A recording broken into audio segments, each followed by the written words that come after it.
Komið þið sæl, starfshættir Alþingis, byggðastefna, eignarhald bújarða og fleira. Þetta eru þau atriði sem við ætlum að ræða við Steingrím J. Sigfússon sem þingmaður í Norðausturkjördæmi og forseti Alþingis. Vertu velkominn. Takk. Steingrímur, þú ert þekktur fyrir að labba á fjöll, þú ert í sumarfríi. Þannig ég spyrði nú ekki á hvort þú sést búinn að fara á einhver fjöll, heldur á hvaða fjöll ertu búinn að ganga í sumar? Já, ég hef nú farið á svona gamla kunningja, ég fer á til á Esjuna, Vífilsfellið finnst mér mjög skemmtilegt, Helgafell, Úrvalsfell, þarna á suðvesturhorninu. Ég fór upp á Háafossi og labbaði niður að Stöng, fallegt svæði efst í Þjórsárdalnum. Og svo hef ég aðeins röltum á mínum heimaslóðum, fór inn í heiði og labba í kringum Gánakvogan innst í Hávarsdal og framundan reyndar, eða í Bígerð mjög skemmtileg gönguferð, það vonandi kemst á þar sem við ætlum að fara saman, ég og Ari Trausti og vonandi forseti Íslands með okkur. Og það svona ekki búið ákveð að vera ræðst af veðri, hvort það verður Hafnarfjallið, þríhyrningur eða hugsanlega bara hringganga hengilinn. Þannig að með haustinu þá ég vonandi búinn að bara ná sæmilegu sumri í þessum efnum. Ari Trausti og forsetinn, þetta gott kompani. Já, við verðum fínir saman þrír. Ari verður leiðsögumaður, hann náttúrulega yfirburðamaður á þessu sviði, gefið út bækur um fjöll og gönguleiðir og geysilega fróður jarðfræðingur og náttúrufræðingur. Þú gekkst eitt árið þvert yfir Ísland og í einhverju viðtalinu þá sagðir þú á eitthvað á þá leið að þú skildir það betur í hugtakið að trúa á stokka og steina. Já, ég er mjög líklegur til að hafa sagt það. Ég gekk skáhallt endilangt í Ísland eins og Örn Arnarsson orðar það í vísu sem ég rakst á seinna. Það kom í ljós að hann hafði nú gengið, ekki alveg sömu leið, en hann hafði farið gangandi frá Bakkafirði og suður til Reykjavíkur þegar hann fór til náms og ort það skemmtilega vísu. Lengi labbað af einum, leiðin torsótt og vönd, skáhallt endilangt í Ísland, austan af Langanesströnd. Ég fór í hinn áttina, ég gekk frá Reykjanestá og út á Langanesfont og þetta nú lengsta þversnið held ég sem þú getur tekið á landinu. Hátt í að slagar alveg í 600 kílómetra og þetta gekk ég á 3 vikum, 2005, árið sem var 50 og ég vil nú bara segja alveg eins og að þetta eitt það magnaðasta sem ég hef gert í lífinu. Var stórkostleg upplifun og hafði djúp áhrif á mig. Eiginlega áttaði ég mig á því svona eftir fyrstu vikuna, 10 dagana að það var eitthvað breytt bara orðið inn í manni. Maður var öðruvísi og maður rann einhvern veginn saman við landið og náttúruna og þetta var mjög sterk upplifun og auðvitað besta aðferðin til að kynnast landinu náið, það að ganga það. Næst best kannski að fara það ríðandi og svo miklu lakara að vera í bíl eða í flugvél yfir. Og þess rann upp fyrir mér þegar ég kom niður í Heljardal sem óskaplega falleg gróðurvin í heiðunum upp af austanverðu Þistilfirði. Og ég var að koma þessum miklu auðnum frá Möðrudal og austan við Grímsstaði og yfir Hauksörafi og svo kem ég niður í þessa miklu gróðurvin. Og allt iðandi af lífi og grænt. Það var gæsir, álftir, sauðfé, hreindýr. Og ég stóð mig að því, og hugsaði ekki út í það fyrir eftir á, að ég eiginlega læddist út með vesturhlíðum Hellisfjallanna. Einhvern veginn var auðmýktin í manni orðin svoleiðis að mér fannst ég ekki mega styggja þetta líf sem þarna var. Og þetta svona til marks það einhvern veginn hvernig svona hefur djúpa áhrif á mann. Maður var orðin svo auðmjúkur gagnvart fegurlandsins og náttúrunni og lífríkinu að maður tipla á tánum og læddist Og þá skildur betur þetta trú á stokka og steina? Ég myndi kannski ekki segja beint í trúarlegum skilningi því ég nú efahyggjumaður. En maður skynjar hversu sterkt þetta getur verið og það svo auðvelt að skilja það af hverju fólk í raun beinlínis trúði á þessa hluti og fannst að vera hluti af þeim. Forseti Alþingis Steingrímur J. þing kemur saman aftur í lok ágúst einhvern tíman og svo þá svona auka þing og svo kemur þingið stubbur, svo kemur þingið saman aftur í september. Þarna í ágúst þá á að ræða 3. orkupakkan.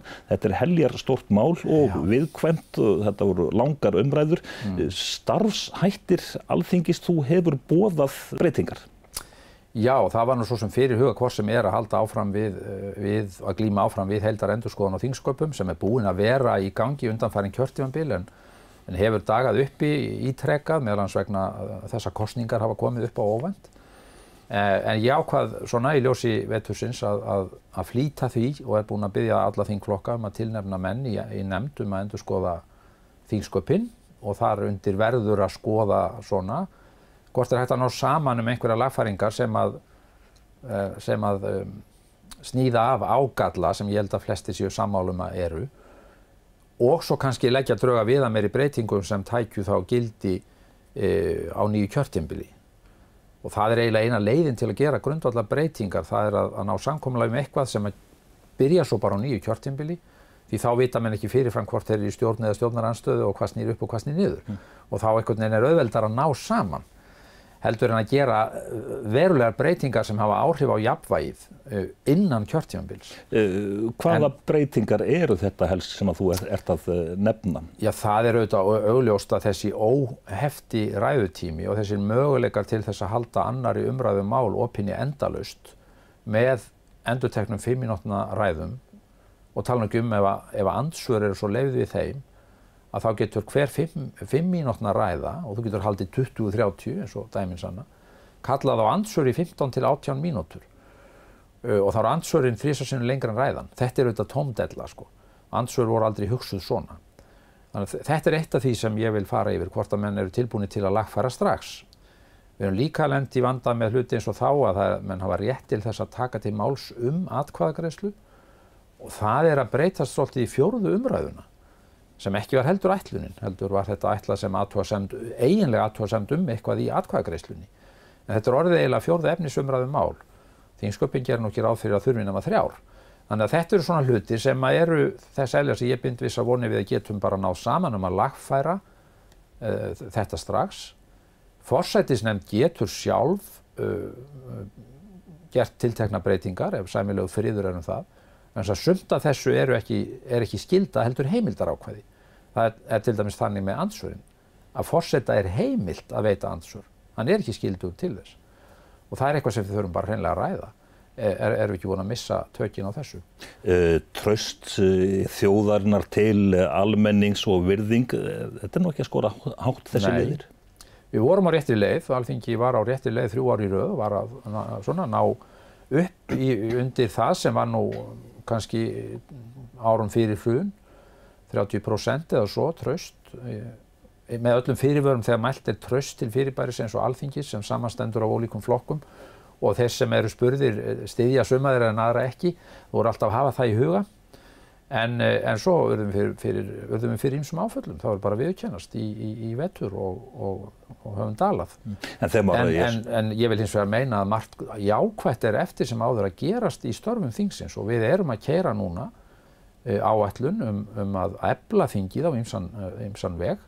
Við höfum til þess fullan stuðning ríkisstjórnar og það meira að segja inn í stjórnarsáttmálanum að það skuli efla Alþingi og búa betur að störfunum þar og við erum með áætlun í gangi sem við höfum fengið fjármagnaða til þess að gera þetta. Við erum að bæta inn sérfræðingum á nefndasvið, við erum að auka aðstoð við þingmenn, við erum að styrkja lagaskrifstofu þingsins og síðast en ekki síst erum við að undirbúa þetta byggingu sem mun gjörbreyta vinnuaðstöðu bæði þingnefnda og þingmanna.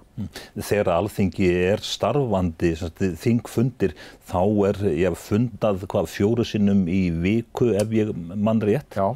Í Þýskalandi, því stóra landi, þar bara ég fundað held ég 1 sinni í viku, í Svíþjóð 2 í viku. Já. En því 400.000 manna þjóðfélag 4 sinnum í viku. Já, við byggjum bara á allt öðrum hefðum. Haldið, umræðulengdin allt önnur á Íslandi og það náttúrulega tengist svolítið þessu, en menn hafa ekkert náð utan að semja hvernig því stýrt eða það takmarkað. Og það einhverju leyti bara líka sér íslensk hefð, að hér þetta mikið umræðu þing sem í sjálfu sér gott. Við ekki gleyma því að Alþingi líka helsti pólitíski umræðuvettvangur í landinu. Það ekki bara afgreiðslustofnun, löggjafarvald, fjárstjórnarvald, fjárlagavald. Það líka þessi pólitíski umræðuvettvangur og þetta fer heilmikil tími í það. En ég held samt að það sé óumflýjanlegt að horfast í augu við að við þurfum að ná svona betri tökum á þessu og það þung krafa það að fyrirsjáanleikin í störfunum sé meiri. Nú auðvitað miklu meira ungt fjölskyldufólk á þingi en kannski áður var og menn eiga því ekki að venjast á öðrum vinnustöðum að það sé engin leið að skipuleggja neitt fram í tíman því að þú vitir aldrei hvenær þú ert búin í vinnunni og svo framvegis. Þannig við verðum að sjálfsögðu þessi gamla og góða stofnun sem Alþingi elsta og mikilvægasta og valdamesta stofnun landsins. Við verðum að geta fyllt tímunum líka og ég hef ýmsar áætlanir á prjónunum það. Við höfum náð árangri með samstarfi við stjórnarráðið að bæta flæðið milli Alþingis og ráðuneytanna, að frumvörp berist jafnar, að málaskrá ríkisstjórnar sé alvöru plagg en ekki einhver óskalisti. Við höfum lagt vinnu í þetta, ég og forsætisráðherra og það hefur skilað árangri, en það má gera betur. Og þar af leiðandi ýmislegt af þessu tagi sem þarf að halda áfram að vinna að. Sko, virðing áunninn hlutur. Þú getur ekkert keypt hann út í búð eða kallað hana fram með einhverjum brellum. Þú verður einfaldlega ávinna þér traust og virðingu með vönduðum störfum. Og þetta snýst allt það. Og það sorglega ef maður horfir til reynslu bara síðustu ára. Ég fullyri það að Alþingi hefur í raun staðið sig mjög vel að langmestu leyti við býsna knappar aðstæður. Við fengum 2 kosningar með ársmillibili 2016 og 2017. Alþingi þurfti þá að koma saman mánaðamótin nóvember-desember. Í fyrra skipti var ekki búið að mynda neina ríkisstjórn. Samt afgreiddi Alþingi fjárlög og gerði allar ráðstafanir sem þurfti. Þetta gerðist aftur 2017. Þá var að vísu komið ríkisstjórn, en það var samt bara mánuður til stefnu til að ljúka gríðarlegri vinnu fyrir áramót. Það leysti Alþingi vel af höndum og síðasta þing var afkastamikið og skilaði góðu verki. En það fellur í skuggan af leiðinda uppákomum sem að valda því að ágætis störf og frammistaða Alþingis sem slíks, hún skilar sér ekki út til þjóðarinnar einhvern veginn þannig að við uppskerum vegna þess. Þú nú nokkuð sjóaður í störfum Alþingis. Eru alþingismenn í nógu góðum tengslum við almenning í landinu á tímum rafvæðingar, alls konar miðlar? Þeir að hverfa bara á bakvið skrifborðið og hafa ekki tíma til að fara út á land? Sko, það margt í þessu. Ég hef áhuga á því að Alþingi opni meira sínar dyr. Við erum núna tvisvar með innan við ársmillibili búin að hafa opin hús. Og þúsundir og aftur þúsundir komu í heimsókn í Alþingishúsið, mæltist mjög vel fyrir.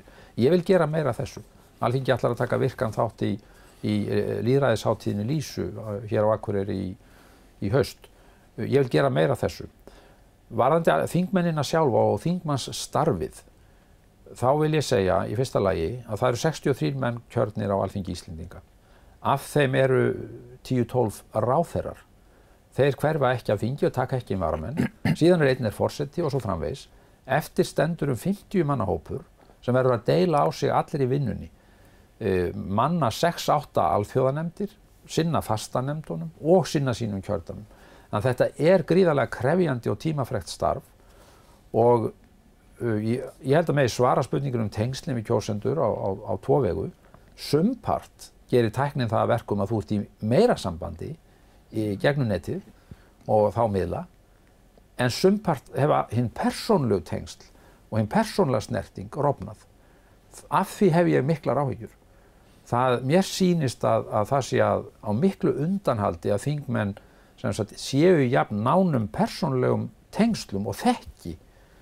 Til dæmis forystumenn sveitarfélaga, forystumenn í atvinnulífi og verkalýðshreyfingu og svo framvegis, eins og maður reyndi að gera framan af í sínu lífi og ferðast og hitta fólk. Það má ekki deyja út úr þessu starfi, hinn mannlegi snertiflötur. Og þar hef ég svolítið áhyggjur af tækninni, að menn falli þá gryfju að halda að þetta sé allt saman leyst með því að vera bara í samskiptum á Facebook eða eitthvað svoleiðis. Sérðu þetta svolítið svona með öðrum augum eftir að þú fórst í þetta embætti forseti Alþingis, sjálfur Steingrímur J. ræðu kóngurinn? Já, mér þykir nú í fyrsta lagi óskaplega vænt þessa stofnun Alþingi. Ég veit umtalsvert meira en hálfri ævi minni þarna við störf og ég mikill þingræðissinni í mér. Ég vil veg Alþingis og þingræðisins sem mestan. Þannig að ég tek út fyrir það ef að hallar á þessa góðu stofnun.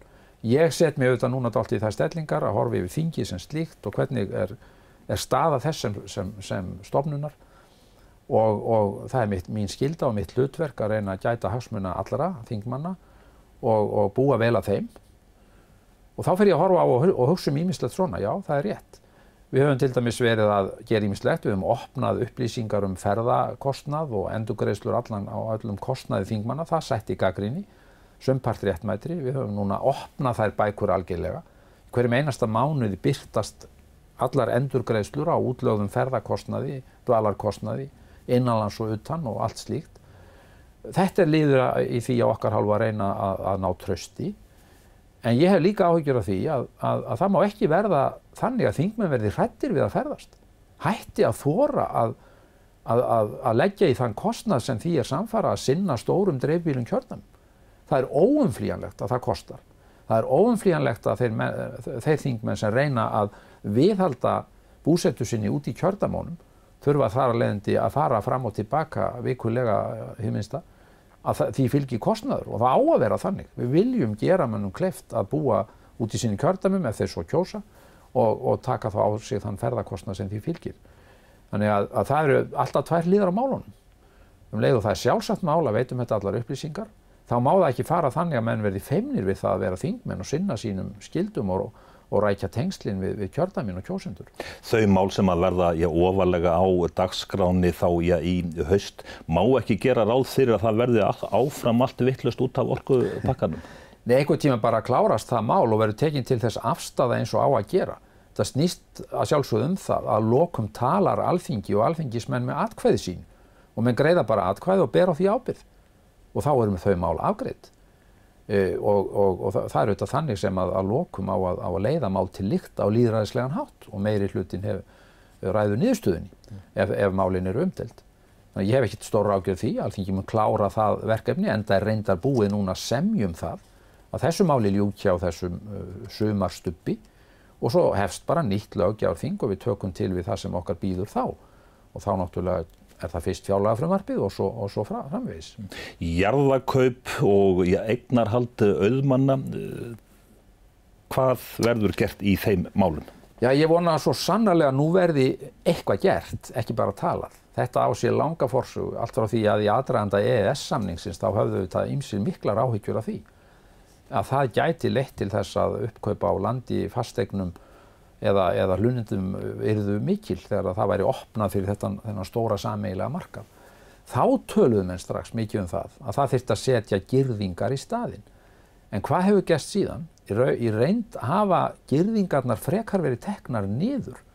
Til dæmis þegar forkaupsréttur sveitarfélaga er felldur út úr jarðalögum 2005 eða eitthvað þar bil. Dæmalaust, þannig að sveitarfélögin, samfélögin hafa ekki einu sinni lengur þá vörn að geta nýtt beitt forkaupsrétti ef mikið er í húfi, mikilvægir almanna hagsmunir þess byggðarlags samfélags er undir. Til dæmis að missa ekki verðmætar hlunnindtekjur út úr byggðinni, til dæmis að missa ekki jörð úr ábúð. Þannig að menn hafa farið aftur á bak frekar en áfram en talað um þetta. Nú held ég að öllum sé ljóst að ef yfir höfuð á að reisa einhverja rönd við þessu, þá þarf að gera það núna. Og þetta er auðvitað þegar of langt gengið í ýmsum tilvikum. Þannig að já, ég bind vonir við það að það verði lagt fyrir komandi þing, frumvarp aðgerðir í þessum efnum. Ég hef sjálfur miklar hugmyndir hvernig það gæti litið út og reyni kannski að koma þeim á framfæri en öðru leyti býð ég þess sem stjórnvöld leggja til í þessum efnum. En þetta ber nú ekki svona Alþingi góðan vitnisburð að það sé talað og ekkert gert? Nei, og auðvitað á Alþingi ekkert að víkjast undan ábyrgða sínuleyti, en oftast er það nú þannig að í málum að þessu tagi þá líta menn til forystu ríkisstjórnar á hverjum tíma og þeirra sem fara með málaflokkana. Og það verður bara að segjast að undangengna ríkisstjórnir margar og í undanskil þar enga, þær hafa bara því miður ekki skilað neinu inn til þingsins. Auðvitað er sá réttur til staðar að þingmenn taki sér til sjálfir og bara semji frumvarp. ef ekkert frumkvæði kemur frá stjórnvöldum. Ég hef ekkert selt frá mér réttinn til þess að leggja fram mál, þó ég sé forseti Alþingis. En við skulum bíða og sjá, og nú hefur forsætisráðherra upplýst að það sé sérfræðingur, lögfræðingur í vinnu við að undirbúa tillögur af hálfu stjórnvalda og ég bind vonir við að það birtist á borðum okkar einhvern tímann á næsta þingi. Annar málaflokkur sem að ég mikið talað sumir segja það sé bara svona meira í orði en á borði, það eru byggðamál. Já, það er nú málaflokkur sem ég held að verði nú að samt að gefa Alþingi og stjórnvöldum visst kredit líka fyrir að það hefur nefnilega ýmislegt verið gert sem að búið var að tala lengi það var mikið búið að tala að jafna flutningskostnað. Það leiddum við í lög í tíð vinstri stjórnarinnar 2009-13 og nú hluti flutningskostnaðar endurgreiddur vegna framleiðslu starfsemi á landsbyggðinni. Það búið að taka stórskrifi að jafna húshitunarkostnað. Við komum í gang árinu 2012 verkefninu brothættum byggðum og það hefur núna sannað gildi sitt að það er hægt með sértækum ráðum að styðja við bakið á veikum byggðum en það þarf að nota aðrar aðferðir og önnur vinnubrögð, það þarf að vinna með fólkinu og hlúa að þeim möguleikum sem þar eru til staðar og við alveg sjáum dæmin ágæta viðspyrnu í byggðum sem hafa verið í þessu prógrammi. Þess vegna nefnt Breiðdalsvík, Raufarhöfn jafnvel, sem að væri trúlega því miður komin ennþá neðar ef ekki hefði komið til þetta verkefni. En sumir segja þetta sé alltaf bútasaumur.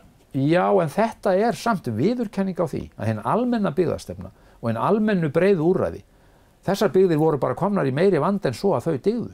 Og þá verður bara að fara inn í þau byggðarlög, ræða málin, skoða stöðuna og finna út úr því hvað má helst vera til hjálpar. Það að bæta samgöngurnar eins og fjölga ferðum Sæfara til Grímseyjar? Þarf byggðakvóta til í sjávarbyggðirnar til að styðja við bakið á útgerð og fiskvinnslu? Þarf að styðja verslunina?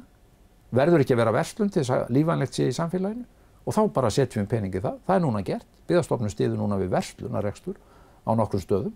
Þannig ég vil nú meina að það hafi einmitt á síðustu árum og núna áfram í tíð þessara ríkisstjórnar ýmislegt ágætt verið gert. Enda held ég að á sumuleyti sé núna heldur meira jafnvægi í þróun byggðar í landinu heldur en oft áður. Það í öllu falli ekki að fækka yfirleitt núna á landsbyggðinni. Fjölgunin mjög hæg eins og hún til dæmis hér á Eyjafjarðarsvæðinu, hægar en maður vildi sjá, en það þó fjölgun. Og meðan svo þá þó allavega ástandi ekki verra en það. Og það hefur aldrei búið í sögulegu samhengi jafn margt fólk í landsbyggðum Íslands eins og núna, en hlutfallslega það minni hluti af heildarmannfjölda í landinu en áður var, en það samt fleira fólk en nokkuð sinni fyrr. Ég held að svona líklega það þannig að flestir Íslendingar þeir vilja að allt landið sé í byggð og þar svona í sterk tenging til þess að byggja allt landið, þá kemur landbúnaðurinn og stuðningur þá við landbúnaðinn inn með sterkum hætti.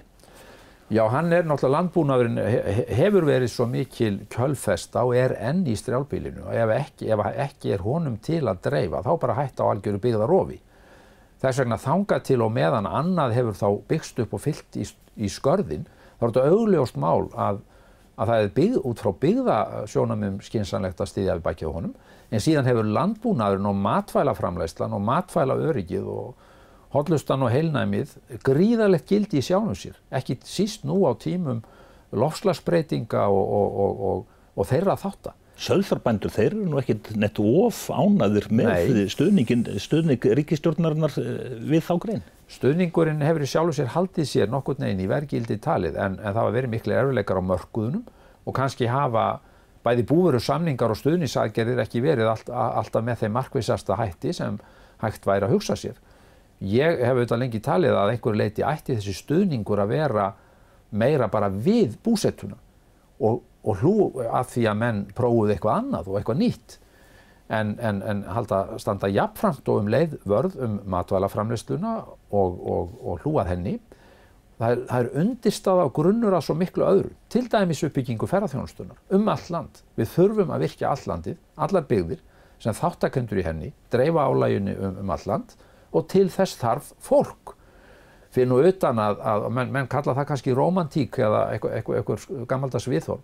en það eru gríðarleg, menningarleg og söguleg verðmæti fólgin í lifandi byggð sem viðheldur arfi kynslóðanna, þekkir landið, kann sögurnar og passar upp á það. Þannig að það eru bæði efnisleg verðmæti sem glatast ef byggð eyðist, en líka gríðarleg, menningarleg og andleg verðmæti. Erum við of gjörn á að setja þetta bara allt upp í Excel?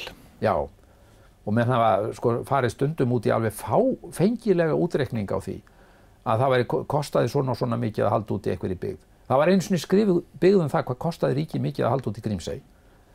Sennilega heimskulegasta grein sem nokkuð tímann hefur birst á prenti. Því ég tók mig til og skoðaði tölurnar og í ljós kom að Grímsey var einhver allra hagkvæmasta byggð Íslands. Gríðarleg útflutningsverðmæti sem þessir 100 íbúar sköpuðu þjóðinni og fengu sára litla þjónustu á móti. Læknir hálfsmánaðarlega, prest einstöku sinnum og svona nokkurn veginn þar með upptalið. Þannig að sumar þessar byggðir sem eigi vök að verjast eru að leggja ótrúlega mikið til þjóðarbúsins og eru í raun og veru gullgæsir í þeim skilningi. Ég meina, taktu norðaustur hornið og austfirðina og verðmætin sem að uppsjávarveiðarnar og aðstæðan í landi á þessum stöðum færa þjóðarbúinu. Er það ekki einhvers virði fyrir okkur að standa myndarlega við bakið á þessum byggðum og fólkinu sem þarna sem framleiðir alveg gríðarleg útflutningsverðmæti og fyrir nú utan að við eigum ekki að vera að horfa á þetta þannig. Við erum bara ein þjóð í einu landi og það jafnréttis og sanngirnismál að við hlúum að fólki og sköffum því eftir því sem mögulegt sömu tækifæri og sömu möguleika óháð því hvað þar hefur valið sér búsetu. Og við erum alveg nógu rík þjóð til að gera það. Við erum í raun og veru í alveg kostalandi til þess að búa vel að þessu. Það ekki langt liðið á kjörtímabilið. Þú ert búin að setja manna lengst á Alþingi. Já, lengst bara. Og lengst. Ætlar að bjóða fram í næstu kosningum? Veistu það, ég nú alltaf spurður að þessu reglubundið og svara alltaf eins. Ég hef enga ákvörðun tekin um það. Komdu með yfirlýsinguna. Og það auk þess óskynsamlegt að vera að gefa slíkt eitthvað út fram í tíman. Það eina sem maður getur sagt það að þetta kemur að því einhver tíman maður hættir. Ég hef alltaf átt mér þann draum að fá að gera það sjálfur, velja mér þann tíma. En reynslan undangengin ár og sviptingar af ýmsu tagi hafa líka samfært mig það. Það óskynsamlegt að gefa út einhverjar ótímabærar yfirlýsingar. Ég hef gaman að því sem ég er að gera í dag. Ég brenn enn fyrir stjórnmálum. Skemmtilegasti hlutin af þessu finnst mér enn vera að hitta fólk og fara kjördæmið. Og meðan svo þá bara hef ég gaman að þessu. Og ég ætla bara að gefa mig góðan tíma til að velta því fyrir mér. Við fylgjumst með Steingrímur J. Sigfússon, þingmaður í Norðausturkjördæmi og forseti Alþingis. Þakka þér fyrir komuna. Takk fyrir.